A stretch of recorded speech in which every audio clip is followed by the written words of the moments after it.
we decided to go with the institution. So we held back the angels. Now, they were quite keen to get on with it and just do the deal.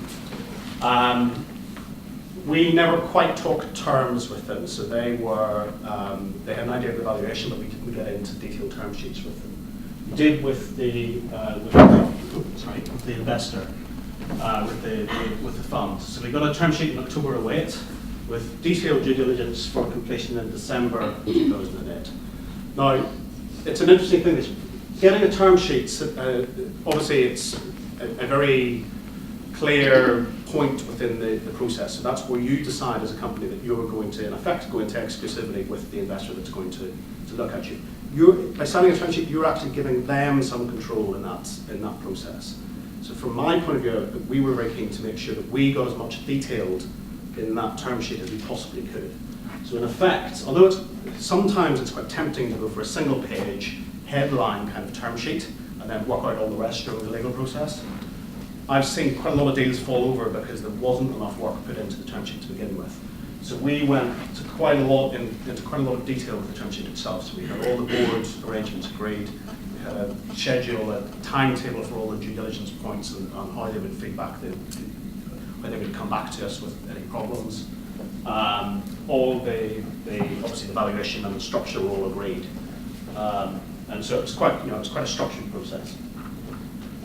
It was, and that's for about £1 million on reasonable terms. It was terrible timing. We were incredibly lucky. So if you remember, the financial kind of crunch came in about September, October 2008, and through that kind of quarter, there were a lot of people very concerned about general trading, but also specifically about retail, as to whether that was going to impact spend in consumers.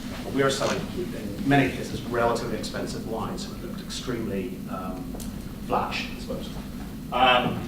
And just to be annoying, trading looked less solid. So we weren't going to not grow. We're still going to beat the numbers that we've done the previous year by about probably 12 or 15%. But we forecast the growth rate to stay about the same, so we would have been expecting it to be 20%. So it looked a little bit less solid. The VC director, so the VC investment director, so he's the guy who's actually going to propose the deal to the investment committee. And in this case, and in most cases, we'd be sitting on our board going forwards. He was still keen to do the deal. We were a bit worried though, because we'd had a few meetings with his kind of partner group. And one of them, who happened to be the senior partner, just kept asking some funny questions. So it was just, recently a chain called Threshers had gone bust. It was a low-end, hopeless retailer. But we were just concerned slightly that he was asking questions as if we were like Threshers in terms of our margin structure, in terms of the challenges that it faces. We never quite got a good feeling from him.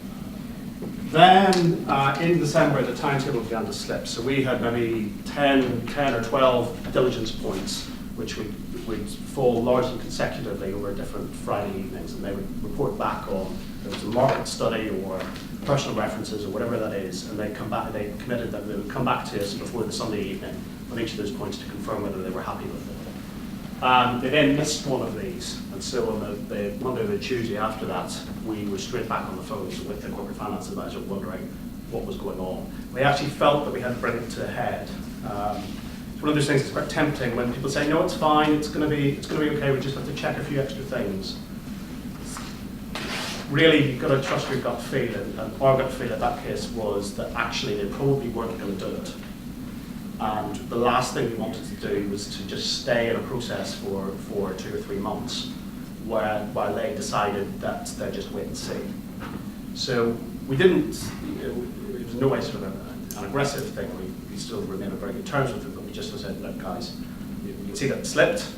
Are you really going to do it? Or are we in a grey area here where you think it's difficult?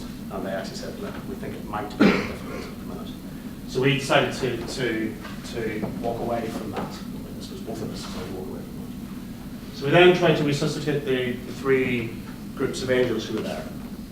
One angel turned out that he had no money, which wasn't very useful, and was really looking for a job. So he was kind of hoping that someone else would come in, put the money in, and give him a semi-executive position on the board. Yeah, he was actually, he'd invested in loads of different restaurants in the past and had made some money, but all of his capital was tied up in other things. So frankly, he tied up a huge amount of time because he wanted loads of information. And what we really should have done with the corporate finance is to do a bit slightly better diligence on him to make sure that he actually had the cash in the first place. One who is another restaurant funder, so another guy who funded a number of successful restaurant companies in the past, was very disarming. So he was very enthusiastic and very keen to just do the deal. And we said, okay, well, fine, well, could you give us a term sheet? He said, well, we don't need term sheets, I'll just tell you what we're going to do. He said, fine, well, stick it in writing. And he then, finally, after 2 weeks of asking, he gave us a 3-sentence offer using debt and basically saying, you'll get your valuation, so the valuation that we were looking for was much higher than the institution was looking at. But if you ever miss any of your revenue targets for any of the 5 years that you forecast, this will be repayable immediately, which in effect means that he would convert it into equity on his terms.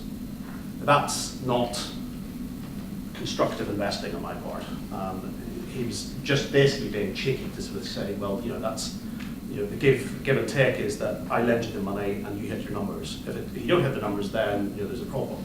The reality is that no one knows exactly what's going to happen in a business, and it's extremely bad. I've never seen a business that hits all its numbers in every year. And so we were uncomfortable. The final group was really quite easy to deal with. So it was a consortium of 4 private individuals. Just noting this, all of them were brought in by us, not by the corporate finance help. So the lead was a wine lover with lots of wine investments. He used to run a couple of insurance companies and just had made a reasonable amount of money. He's not mega wealthy, but has quite a bit of cash. So he's invested in a winery in South Africa and in a couple of internet-based things in the UK and the US. And he'd been a customer as well, and so he was just very keen. And I was always waiting almost to sort of see what the problem was with him, but there was no catch whatsoever. He was just keen to do it, and he's remained just keen and straightforward, and just does what he says he's going to do. Followers were the husband of our second employee, so he was a banker. He was on the debt restructuring side, so he, as the financial world collapsed, he made a fortune. So she left us because he made far too much money and they moved out into the country. But we remained on very good terms, and she liked the business, and so he decided that he'd quite like a punt, basically. So he put in 150,000.